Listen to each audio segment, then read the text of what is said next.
Anyways, let's just hop right in. Okay. Cadgan clears his throat. His eyes reflect my worry back at me. You've barely touched your salami, Hector.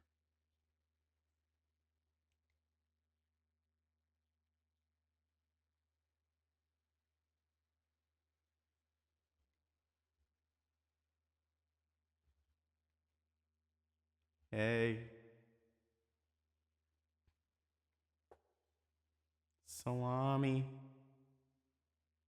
Hi. Give me back my hamster. He nudges the fruit bowl closer to me. Do you have a stomach ache? Some fruit would do you good. You can have mine. Thank you. Do you want the rest of this? I offer the wolf the salami. Cadgan looks at it and then at me, somewhat bewildered. He takes it and then places it on the table. I force myself to keep eating. You might have second thoughts about your deal with the demon, as you well should, but you still need to eat, Hector. You need the energy. The people of Renai, your patients, rely on you. Oblon depends on you, but can they depend on someone who traded his soul to a demon, and for how long? This is why you shouldn't think with your dick, Hector. I don't know. That might be a good idea. Thinking with your brain, not your penis. I don't know. That's a crazy idea, I know. It's an absolute insane idea. Why do very few furry visual novel protagonists and love interests think with their brain? I mean, it's funny. It's genuinely funny. But he was thinking with his damaged, hungry heart. But he was thinking with his damaged, hungry heart. And his dick. Okay, that makes it better. Okay. Continue thinking with your penis, Hector.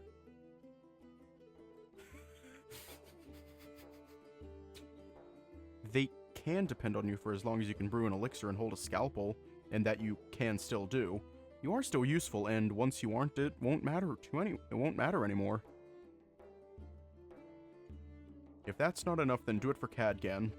He's still your friend and you care about him, so be good now, and don't let him know what you're feeling. Hey Cadgan, what were you up to last night? You didn't stop by for dinner. Right, I passed by Teresa's place and she held me until dinner. How was she? How odd we didn't run into her during the festival, come to think of it. Cadgan takes the salami again and takes a chunky bite. His gaze trails off to the wall.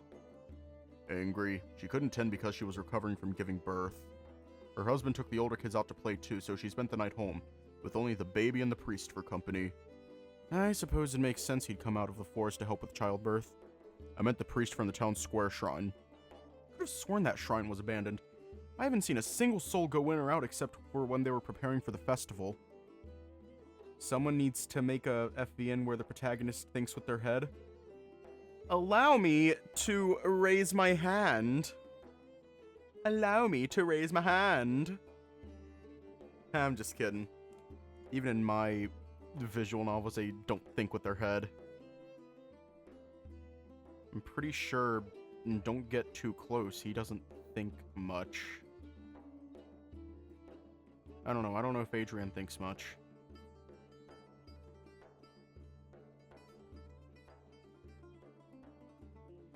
In the current project, the MC doesn't think much either. Fuck. Damn.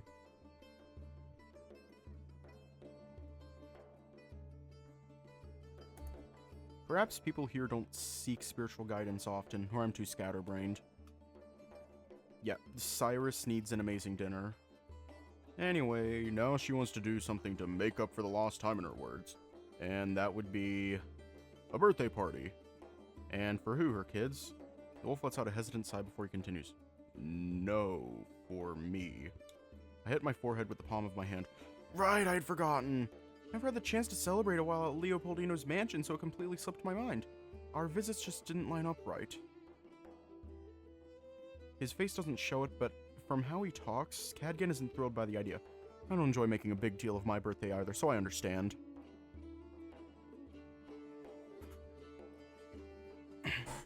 The times Aunt Nora organized a party were just awkward. Never felt right to have so many unfamiliar faces, or people I only interacted with casually, paying so much attention to me. Much preferred the years when she was too busy to do anything, or to take me to eat something fancy in the city to make up for it later. Thinking of telling Cadgan this one time she took me to sample these exotic mushrooms when suddenly there's a slam followed by a clattering chair behind us. A brown wolf had suddenly stood up, hitting the table and pushing his chair back. He shouts at the man sitting across from him, a wolf with lighter fur, a few scars here and there, and a stern gaze to match. Rage contorts his body with every word, and he carries spit and a not-so-subtle scent of alcohol. "This again," I whisper. "You know them?" It's time to drink water. The big one is Alistar, It's and time the to one drink shouting water. is Fergus. They are... It's time to drink But water. Cadgan's words trail off when Alistar gets up and It's time pushes to his drink chest against water. Fergus's. He looks down at the smaller wolf, uttering something I don't catch. Fergus then flies into a frenzy. He's just about to pounce on the other man when Cadgan catches him by the shoulder and throws him back. I can't help but cover my mouth as he lands on his back and hits his head on a table leg. He's quick to get back on his feet, however, just a little wobblier than before. Okay, I'm gonna lower my microphone. I don't like having my microphone above me, and yet it is the method that works the best. I just don't like having it above me. Cadgan? Shit. Here comes the Duke's bitch. Cadgan looks back at the taller wolf. Do you want to say that to my face? But he doesn't have time to worry about Alistar's provocation, not with Fergus watching, as if looking for an opening to attack. You know what? This is fine. I've been wanting to beat that smug expression off your face. Thinks he can give orders now because he's got some lion armor. Try it. I'll leave you looking like they just dug you out of some ditch in the valley. Why is he whispering? Don't you know this isn't a furry visual novel channel anymore? This is an ASMR channel. The silence weighs over the entire tavern. All eyes are on their bared fangs, every ridge along their snouts. And on Fergus's grasping hands, everything is locked in a standoff that lasts a few breaths, yet feels like hours. That is until Fergus growls, lowering his shoulders and arms as though he doesn't care anymore. Fine, whatever. It's not worth it. The Great Lake Games are a few months away. Do me a favor and spend that time training instead of getting drunk. The wolf snarls one last time before storming off. Alistar looks on with a rage akin to sizzling oil on a pan. Harmless if undisturbed, yet spiteful enough to announce his presence. And it's all directed at Cadgan, not the departing wolf. What? Have more to say? ASMR that makes you unsubscribe. The ASMR sounds trash, it always does. Since you're so interested in the competition, why don't you join? Or we do the same as every year, just stand aside and watch.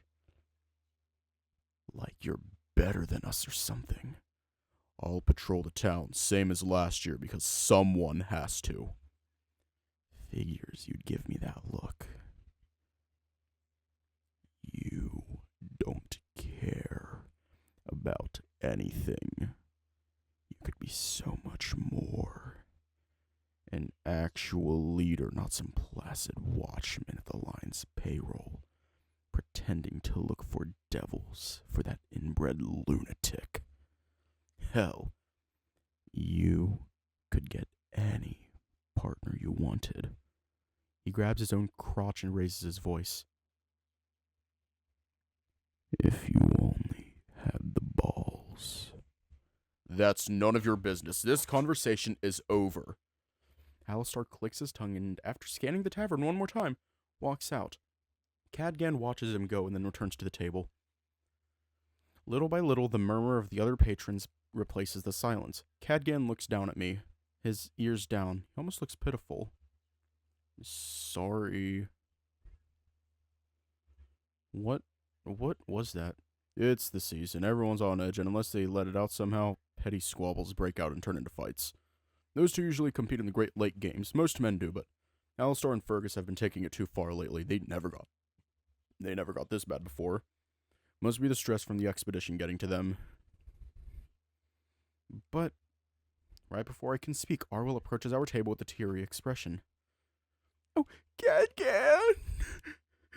I can't thank you enough. I felt something was off when Fergus finished his drink and headed Alistar's table, but I didn't think it'd escalate so quickly. Why did I make him sound like that? I'd rather you don't serve him beer again. Not until after the competition is over, at least. Of course, Arwell. The dragon freezes in place. Is it the tone of my voice or the fact I cut in it all that did it?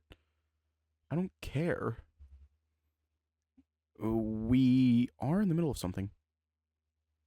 Of course, friend. Apologies. Hector, you bitch. Hector, you actual bitch. Hang on. I am never going to be happy with the placement of my microphone. I'm never going to be happy with it. With a shaky bow, the dragon retreats behind the bar. Cadgan gives me a curious look. What's wrong? What indeed? I'm still processing what just happened, so I'm not sure where to start. I scratch my head and take a deep breath. What's their problem? Aren't you bothered? Cadgan's ear flickers and he tilts his head. One moment, they are at each other's throats, but the next, they forget all about that and turn on you. Well, I did get in the way. I know, but they weren't angry at you just because of that, right? And it was so sudden. I shake my head, having trouble finding the right words. They began throwing all this resentment and expectations your way. It was so weird. They didn't mean what they said. They were just excited and saying anything to get a rise out of me, and Fergus was bluffing. He's all bark and no bite around me. I guess it might bother them that the Duke appointed me peacekeeper. I'm not satisfied with that answer, but Cadgan seems genuinely lost. So I dropped the subject. Maybe I'm being overprotective. It's such a shame. This morning had been going so much better than the last until now. Once we quiet down, Arwell approaches us again to apologize for the previous interruption and to reward Cadgan with an extra salami, as well as to make some chit-chat. Friend, are you heading to the shrine today? I'm planning to after work, yes. I suppose it's a bit late now that I've accepted Ranskai's deal. But is it Hector? The demon has sunk his claws into you. Learning more about him is more important than ever. The shrine? Yes, the one in the forest. What are you going there for? I'm curious about Renai's history is all. Now that you mention it, I'd been meaning to go there. Got a little livery to do? Cadgan looks down to the salami Arwell brought him. He grinds his teeth as if searching for something inside his mouth. For just a moment, he looks more like a pup than the grown man he is. I was meaning to spend some time there, with the priest. Didn't Cadgan mention he used to work at the shrine? You can join me if you want. His face goes rigid again. For once, I can tell he's forcing it. Yes. I can. I'll pass by your place this afternoon. Sounds good? The wolf nods and goes back to finishing his food. I need to hurry too. It's almost time to go. Yeah, that's Hector right now. Bozo behavior. By the time I pass by Cadgan's shack, a dusk closer to blue than orange rolls over town. And the forest's birds are singing their last songs for the day. I'm worried it might be too late, but Cadgan reassures me it's all right. He's carrying a big cloth sack, smelling faintly of good, freshly butchered meat. Is that an offering to the priest? No, I was thinking of having dinner at the shrine tonight. My cooking doesn't measure up to Arwell's, but you don't mind, right? I'm curious about your cooking now, actually. We walk to the path that leads to the Duke's mansion, and from there we take a right turn into the woods. Cadgan looks distracted on the way to the shrine. Perhaps he's thinking about the priest or planning our dinner. If I'm not any better, there's too much bouncing around in my head. The walk gives me a bit of peace from all the doubt and uncertainty.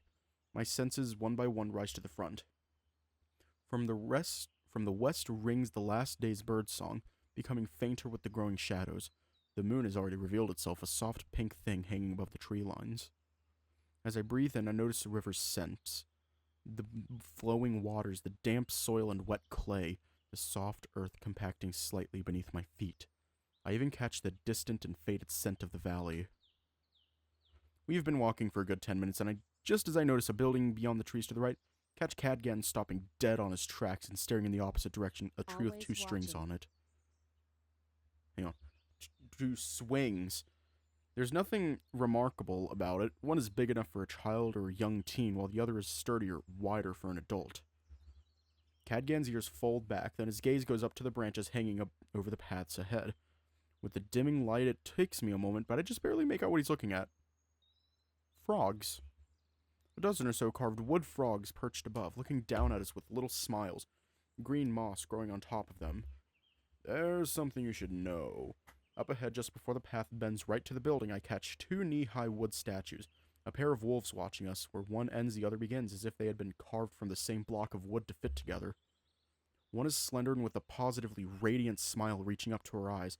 She's clasping her hands over her chest, fingers tensed as if about to burst into an open-hearted hug. The other statue's arms reach back into the woman's waist, hugging her close. He's raising his free arm, waving at us. He too smiles, both pride. They both seem at peace. Unlike my father, unlike Cadgan and I. He looks at the swing, the frogs, the statues waiting for us, and that's where his gaze remains. The priest is called Ernan, and he croaks as if he was struggling to breathe again.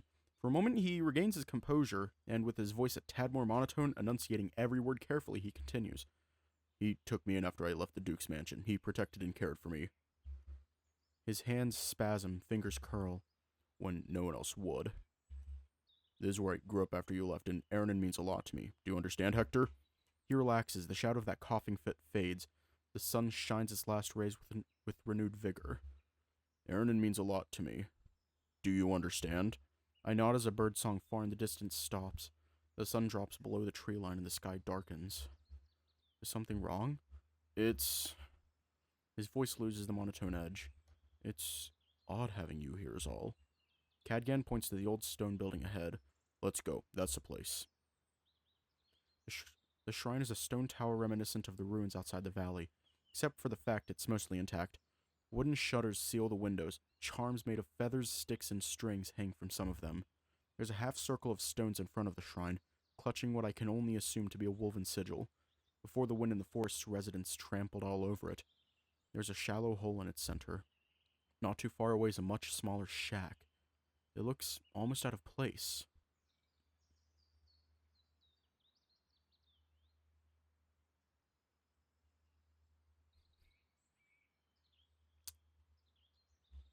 And all over the area, there are more wood carvings of wolves, but none are as big or detailed as the 2 we first saw.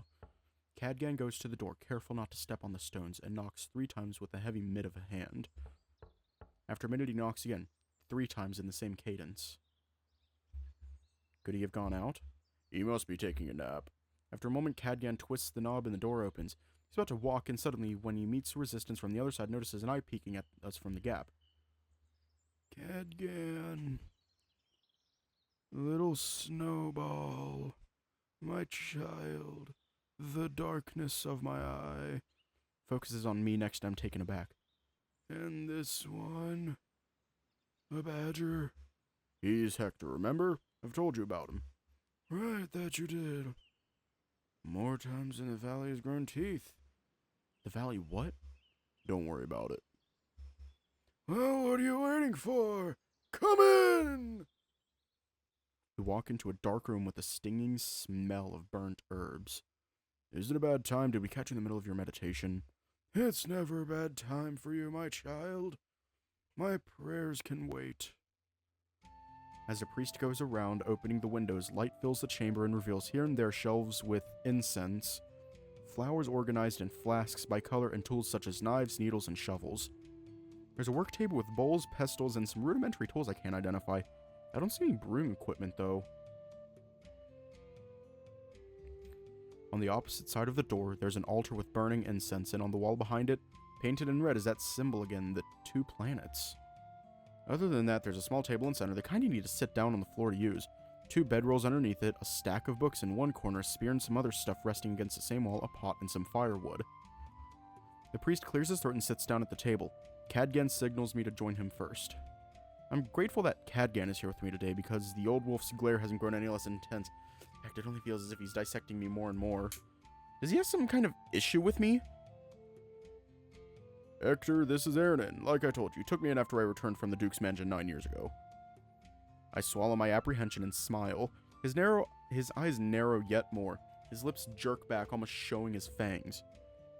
Nice to meet you, sir. What should I call you? Aaron's fine.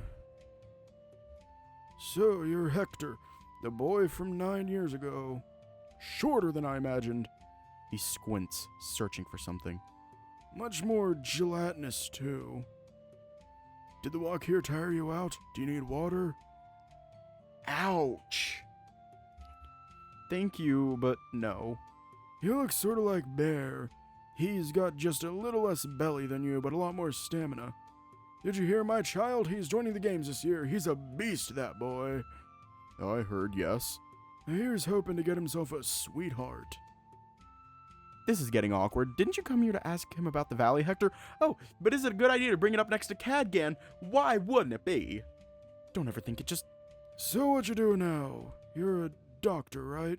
Huh? Yes, indeed. Another moth drawn by the Duke's gold, then. Typical. Aaron shakes his head. You know, I have the feeling you don't like me. He can be difficult, forgive him. Cadgan gives the priest a meaningful look. And sir, you play nice too, alright? Cadgan lays a hand on the priest's forearm and looks him in the eye. Aaron ever so slightly softens as he peers into Cadgan's gaze. He stares at something. There's still stubbornness in him, but he relents. If that is what you wish, my son. But don't ask, what brings you here, Badger? Did Cadgan want to introduce us? I wanted to ask you about the town's history, actually. It just happened that Cadgan was meaning to come here today as well. Yeah, all the tales about demons and whatnot caught your attention, haven't they? Just go ask the other locals. I doubt they've run out of stories to tell you.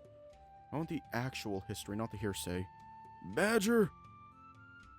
In Renai, there's no distinction between history and this so-called hearsay. We worshipped demons and through some fearsome rites, summoned them to our world. They once walked among us and to them we paid great tribute. They were most honored among our kind. We don't keep our past a secret. We are what we are and always were.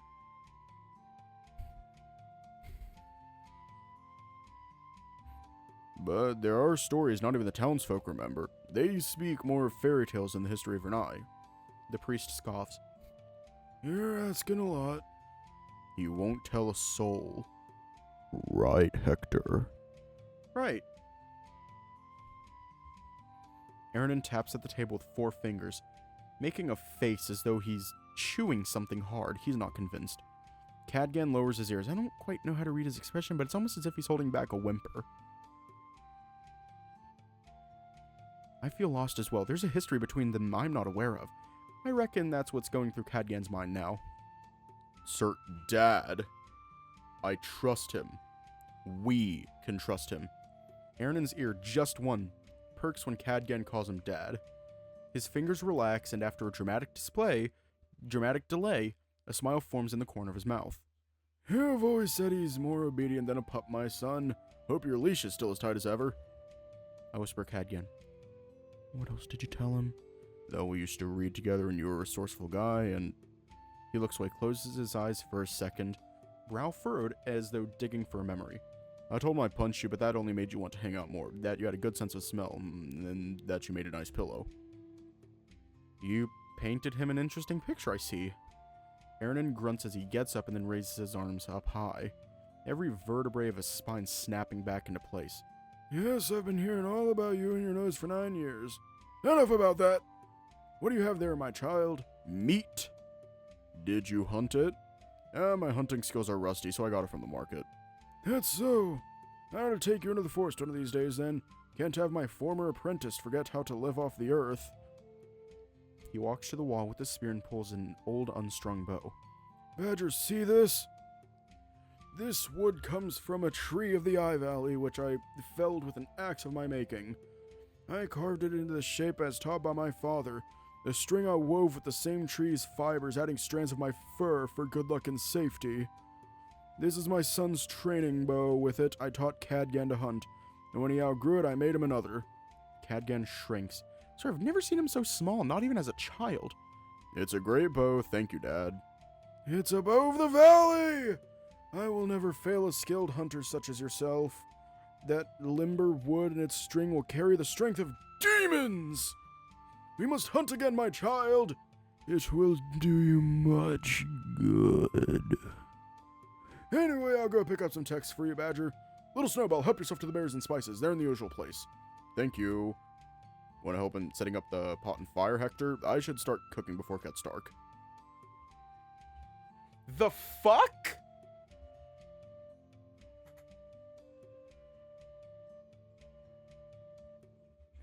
The fuck?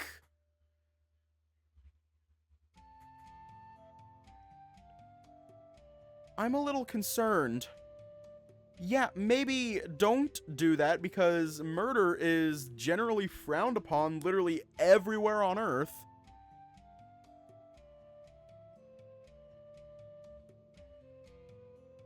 Can you guys just not try to throw hands with Dragon? Can we have a stream of peace where we all agree that Cadgan should get his tits fucked? Can we have a stream where we can all agree that we need to tit fuck Cadgan? Ah.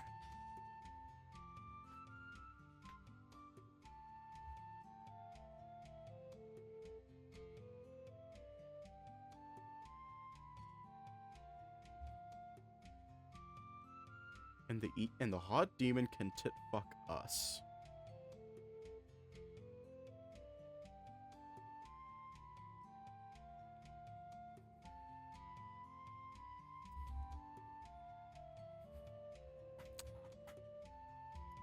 Sure. I like to think I'm mostly humble. Whether it is applying an ointment, stitching up wounds, fixing up bones, or brewing complex elixirs, each work well done, each life saved is followed by a sense of accomplishment.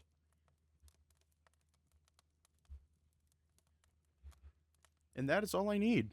If it wasn't because gold is as vital as one's blood, it'd be all I take too. I never seek gratitude or appreciation. It's nice when I get them, but that's all. Still, if there's an aspect of herbalism I believe is often overlooked, it'd be how much precision it takes. For instance, the venom I treated yesterday.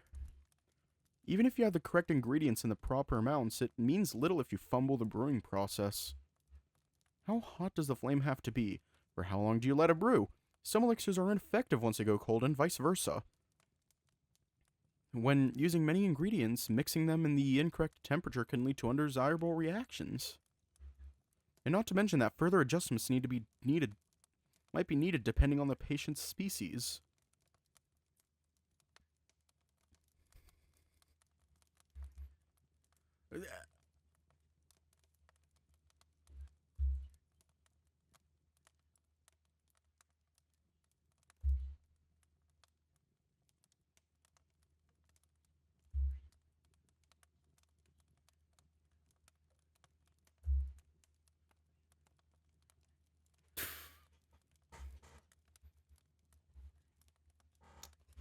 I believe I once told Cadgan that brewing elixirs is like cooking but more complex. Seeing him sit by the pot getting ready to cook has me questioning that statement. Yeah, Cadgan's still wearing too much. Cadgan, are those measuring cups? That's right, do you like them? He holds them out to me as though they are a piece of manual art he's proud of. Aaron made them for me a few years back when he taught me how to cook. I use this one to measure the spices and this one for liquids. I get a feeling of how much meat I'm preparing and make just the right amount of sauce. And what's that? He puts the cups down to show me that other thing. The sand clock. Nifty, eh? We wouldn't want the meat to get charred. Maybe I should have pushed harder for him to get into herbalism when he was young. Hell, maybe he'd start making elixirs on his own if you locked him up in a room with a brewer and a recipe book. Looking at it the other way around, I wonder if I'd enjoy cooking if I actually put effort into it. The most I do is cook the meat as it is or boil mushrooms, but if there's no time to ponder the thought, not with Aaron calling me. I go around the shrine until I see him standing at the shack's door. Help me move these books, will ya? That should be enough to get you started. Well, I'll be with Cadgan. Only call me if you have an actual question. Here, I thought you were going to tell me about the valley. I could, but it's better if you see it for yourself if you're so interested. No, me and my boy have some catching up to do. Actually, before you go, I know you took Hadgan in after we returned to Renai, but do you happen to be relatives?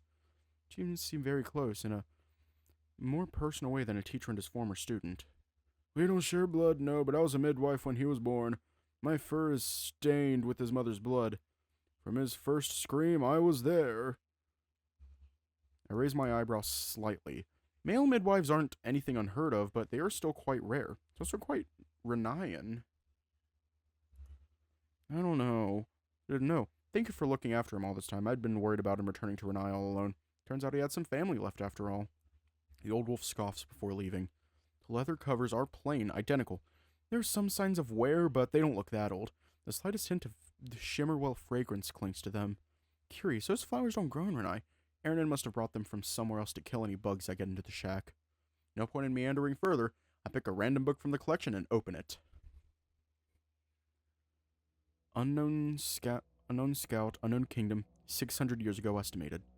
After the village faded behind us, we kept walking until we saw it, just beyond the forest, a chasm hiding among the mountains. More like a basin than a valley. From where we stood at the edge of the forest, we saw towering structures rising above the already towering trees.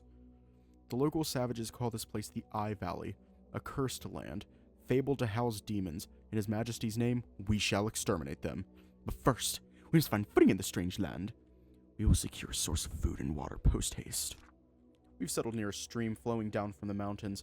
Walking downstream might be the easiest path to the valley's depths. The primary concern thus far is that this might leave us in a predictable position for the demons. Let them come, I say. Whatever underhanded tactics and evil magic they have in store, my steel will cut down. This morning we found a most peculiar sight, a horned creature with horns like I had never seen before, eating those purple vines we found here and there. It stared back at us with its many eyes. Naturally, we thought it a demon in disguise, or at least some sort of familiar, so we cornered and killed it. However, it defended itself using only its legs and horns, and it bled out like any other beast. What corrupted this creature into such an unnatural shape? How could it truly have been alive?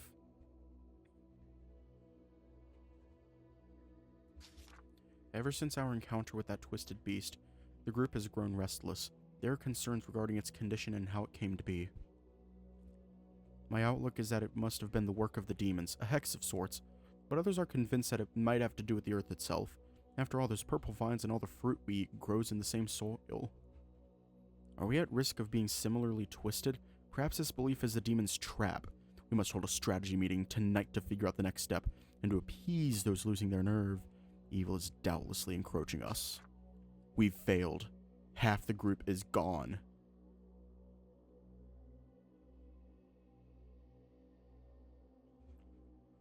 They came in the night, demons with red eyes, many eyes and hooves.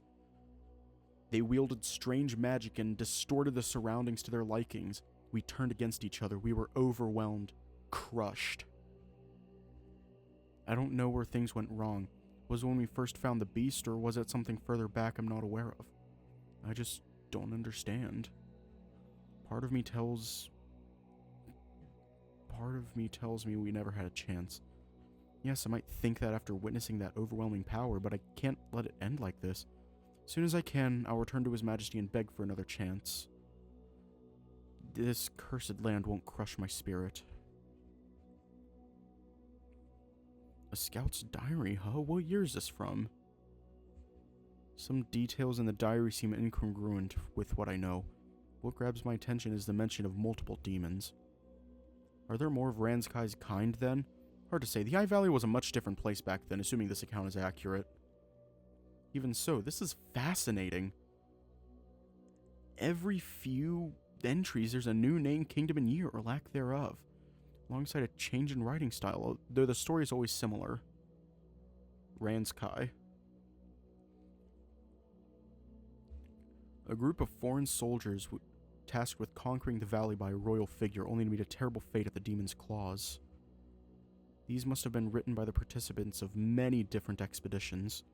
In some tales, the demons turned the valley into a labyrinth, making them go in circles to the point of exhaustion before taking them out one by one. Others are more epic, describing demonic shamans decimating their numbers with magic. Interesting. There must be diaries that Renai's priests copied across the ages. They really kept a close eye on everything that happened in the valley. I skip ahead until I find a diary dating about around 2 centuries back, when the Dragon Kingdom still held this land. Day 4. Dawn. Remaining troops and supplies all accounted for. We're packing up and leaving camp at half before quarter. Fourth before quarter. A soldier fell into a large pit hiding behind vegetation. We can't see the bottom. Chances of rescue are minimal. Scouts claim to haven't seen them when going ahead. Disciplinary measures will be decided after dusk. Quarter. Rescue seemed impossible. We march on. Half before prime. We've stumbled upon what appears to be a dilapidated fortress surrounded by more of those massive pillars. The haze leaf has made it difficult to find a way around. However, the fortress's gates carry that familiar symbol. We suspect we can open them with the relic. Seeing as the tremors were originated from this direction, we're taking a break to strategize. We'll depart by prime. Most of this diary is missing. Curious, but this sounds more like the valley I know. I skimmed the last few entries, checking only the kingdoms. There's no mention of the Lion Kingdom, but I suppose it's natural considering the demons were thought long gone by the time they conquered Renai. I'll check the other books now. The second one is much thicker, by somebody named Shay. A wolf going from how they talk about Renai. This volume seems like a compilation of creatures endemic to the Eye Valley. See a couple of familiar words here and there, although scarce. There is some information about demons. One word catches my eye as I go through the index. See Demon Shamans, page 62. This is one of the most dangerous demons one can find. Like other demons of a similar rank, they possess hooves and red eyes. They have sigils of an unknown origin on their skin. They also have a liking of wearing horns and fur to cover their heads. They also seem to possess shape-shifting abilities, being able to present themselves as whatever gender they desire.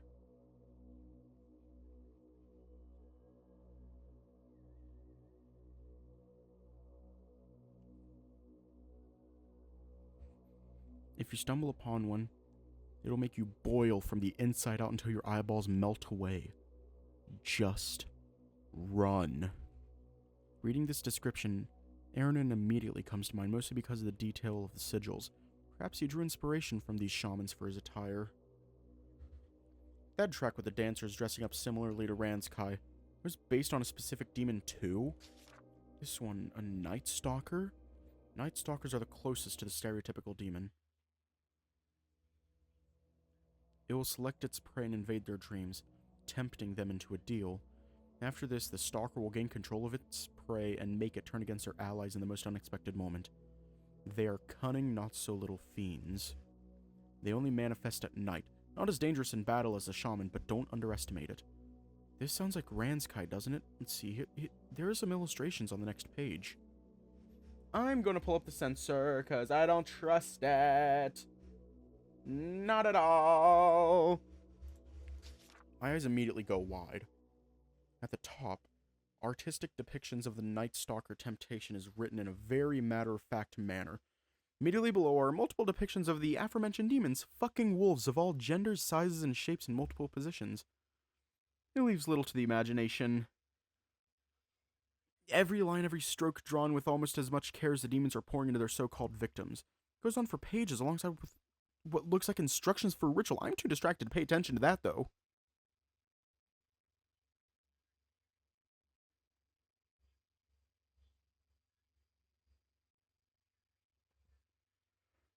Hang on. I said I would, so let me just...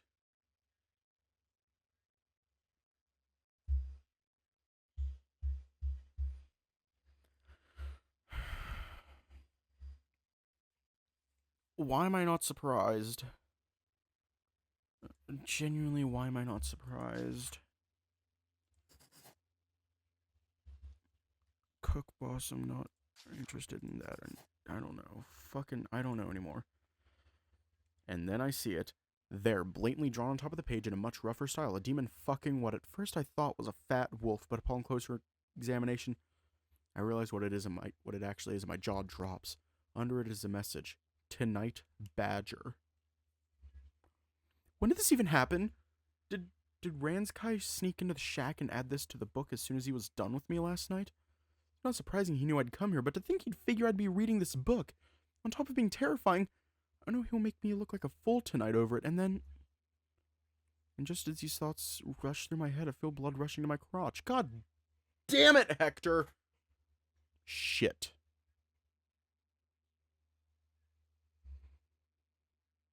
Thankfully, by the time Cadgan and Aaron come with the food, I've calmed myself down. We're fucked! The priest looks at the pile of books on the table. Did you read after all? Don't tell me you fell asleep. I did read. I was gathering my thoughts is all. Did you at least check Shay's compendium? My heart almost jumps out of my throat as the old man picks up the book and starts flipping through it. What if he finds Ranskai's drawings? God, he might think I drew it. Oh, yes, I did. Absolutely. It was fantastic. Fascinating. Let's eat. I'm starving. Aaron shoots me a questioning look before closing the book and sitting down. None of us linger on that subject. Cadgan's food commands us with an iron fist. What hits me first is that there's plenty. Even if Arwell's food is good, if not great, he always portions it. There's just enough to push you through another day of hard work, but never enough to truly fill you. Not the case here. Whatever cut of meat Cadgan brought was enough for a family of 4, maybe 5. I wouldn't say Cadgan's cooking is better than Arwell's, but I prefer it nonetheless. There's something there that I can't quite put my finger on. Did you hear, Cadgan? Old Adam finally passed away. Good for him. He looked like a stick in his last few days. As I always say, I hope I die quick and easy. Maybe I get crushed during a landslide or I'll fall into a hole in the Eye Valley. Whatever happens, I don't want to wither away. Oh, don't talk like that, sir. Your mind is sharp and your body sturdy. You have many years ahead. Besides, you know there aren't any landslides here. That's a lie. Remember that caravan that got crushed by a boulder in the valley? The priest breaks into laughter that promptly turns into coughing. Takes a single large gulp of water before raising an eyebrow my way. What's with the face? Almost choked trying to swallow the meat. My what? You want more water, Hector? No, thank you. By the way, sir, didn't you say Adam's children had been visiting as of late? Well, his daughter has been. Adam didn't approve of her and her husband sleeping around with other people. Came here to talk my ear off about it every week. Terrible, let me tell you. Then one day she showed up in tears saying her daddy died. Had to hold her until the tears ran out. He drags a hand along his face, exposing the red under his eyes. Ever since they opened that confessionary in the town's shrine, people got this idea that they can come here to yap about their problems. That's because you're kind, sir. Kiss my ass, Snowball! If it was only frustrated wives, then maybe it wouldn't be so bad, but I've been getting all kinds of folks, you know? The other day there was this guy, he had a crazy look, he was ready to kill! Come down after I let him borrow my pipe and my good herbs, though. A good smoke can solve many ills, eh, Hector? It's not what I usually do, but it can be a legitimate medicine. God, loosen up a little. I'm asking if you ever tried it. You work with herbs. I bet you must have gotten curious a few times. Well, I've done it recreationally. I heard some herbs can help you relax when you smoke them. Body and mind let loose, and all the walls keeping the unseen, undesirable, and forgotten things fall down. The days of the plague, the piles of dead corpses outside the town limits, Dad delirious and feverish, wasting away, and the day that followed and all the others since, hoping that it'll be the last, and cursing life anew at every new dawn. Reliving it all, unable to sleep, crawled on my bed with my back to the wall, holding my head between my legs. Breathe in, Hector. It'll pass. Don't try this again. Didn't really work out in my case. If that's what you like, you should try haze leaf sometime. It'll gently carry you to dreamland. Haze leaf? Are you pulling my leg? There's a process to it. The haze leaf has to be grown in the right place. The leaves must be harvested at a specific time of the day. Then it has to be dried and aged. If prepared correctly, it has a mild hallucinogenic effect. Otherwise, it does very little. It can be therapeutic, and there are a few old rituals that use it. Cadgan speaks from experience. Is smoking much more common than I thought? It helps with the pain as well. Aaron taps his forehead, a dark grin cutting through his mouth. Cadgan looks away. More so if used as part of the rituals. The old wisdom is no less important than the aged herb. Snowball forgot to mention it's the shaman that must prepare the ceremony, and thus determine how the haze leaf will be used. Hector is a doctor, sir.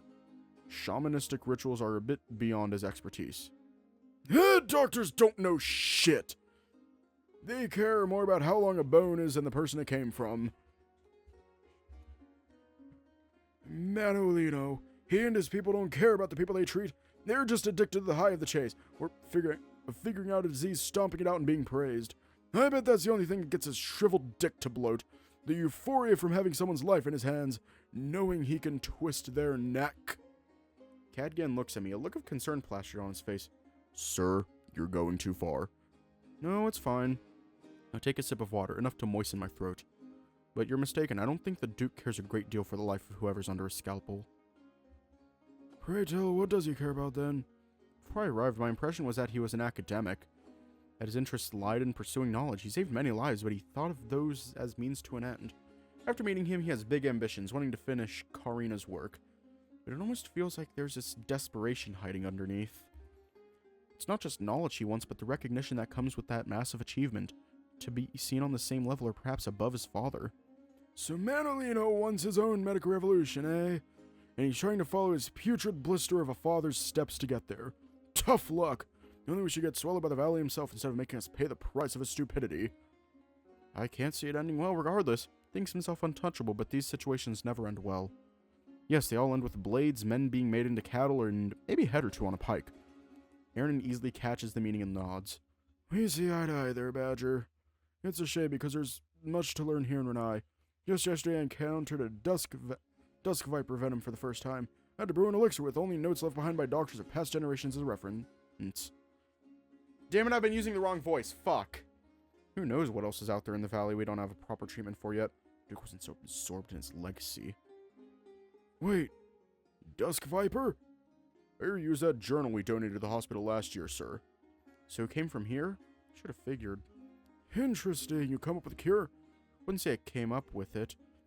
I did notice some mistakes in the brewing technique used before, and I fixed those. Confident I can improve the formula. It won't be too hard. Mainly, I'm worried about how the poisoning manifests. What I gathered, it can manifest in two ways, and the patient I treated showed the milder variety. I don't know how I'd go about treating the other kind. Cadgan turns to the priest with a small smile. See, Dad, a very resourceful badger. Aaron's gaze is hard to read. Part of me expects skepticism. Despite my friendship with Cadgan in a medical affair, why should he trust this doctor on the lion's payroll? That's not what I see in his eyes. That sharp gaze returns, picking me apart, though in an unfamiliar way. It's not that he doesn't believe me, no, he has the experience to know I'm serious. And yet he still seems on guard. Would you mind sharing that formula, Badger? Sure, if you don't mind it being a preliminary version. Against dusk viper venom, even an imperfect solution is to be respected. Pulls a piece of parchment from a shelf and a quill from his loincloth, and pushes his dishes aside to write it down. Formula is still fresh enough in my mind. Most of my attention, in truth, goes to describing the brewing procedure as clearly as I can. Aaron lacks experience with brewing equipment. He's never made an elixir before, but he seems to be aware of his own shortcomings. Don't worry, there are others that can brew this. If there aren't, then I'll learn to do it myself. But even if I couldn't, this is knowledge we, people of Renai, should possess. Thank you, Badger. You're welcome, sir. I shift a little in place, smiling. I don't do this because I want recognition, but damn it, I'm allowed to feel good that my workmate Cadgan's dad respect me a little. I'm happy to help. Anyone really, but Renai in particular. I have such fond memories of this place. Once again, Aaron's gaze picks me apart. Learning the formula did not soften him much, but at least his fangs aren't showing anymore. Yeah, it's time I answer your questions. Were there any? Yes, I'd forgotten. So the compendium mentioned these shaman demons, as did the diaries. Thought that was an interesting choice of words. Shamans draw power from nature, and that goes hand in hand with the worship of God. It would not make sense for a demon and a being in opposition to God to gain power from nature. If they did so, by definition, they wouldn't be demons. I wonder why that name, then. Aaron's face doesn't change in the slightest, and yet there's a small shift in his demeanor, this sudden stiffness. Whatever he's thinking, he's not letting it show. Looks up to Cadgan. We can tell him. Aaron sighs and turns back to me. You're a sharp one. Yes, that is strange, isn't it? In fact, that is one reason I don't show those texts to just anyone. You're lucky Cadgan vouched for you. Oh? Well, the people of Renai are very open about the, let's say, demonic heritage of our land. Some tales are too taboo even for us, Hector. He takes a sip of his water. Tales that are better off buried in the depths, forgotten. And you're telling me this detailed betrays such a tale? It's the first step down a dark path.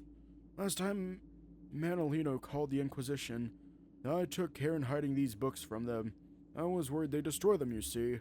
It's a tiny detail, one most people wouldn't pay any mind to. We'll write off as a strange choice for a name, but it's meaningful enough that there was a risk. But what does it mean? The two wolves exchange another meaningful glance.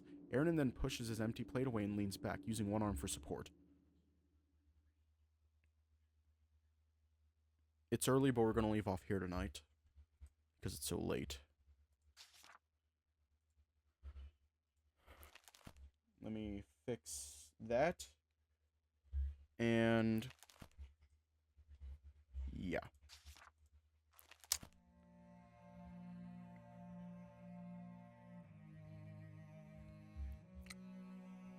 Well...